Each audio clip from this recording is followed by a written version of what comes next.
Hello guys, তো আজি তোমার মোর বাপের বাড়িত আছিল বিশ্বকর্মা পূজা। তো এই যেটা হল মন্দির। তো চলো তোমার দেখান কোটায় পুজো হয়েছে।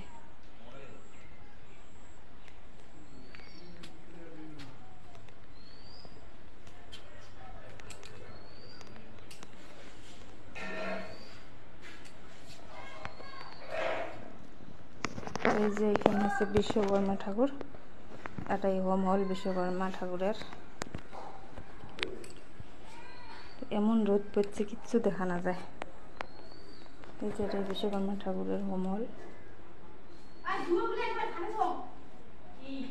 তো তার সাথে হচ্ছে যে মনসা ঠাকুরের হোম। এদিকে না সেই রোদ পড়ছে, কিচ্ছু দেখা না যায়। এই যে এটাই হোম হয়েছে মনসা ঠাকুরের, মানে বিশ্বকর্মা ঠাকুরেরও হোম হয়েছে, তার সাথে মা মনসা ঠাকুরেরও হোম হয়েছে। তো হোম টুম সেজল, সব বামন চলে গেল। তো আমরা শান্তি টান্তি নিলাম। তো বাই।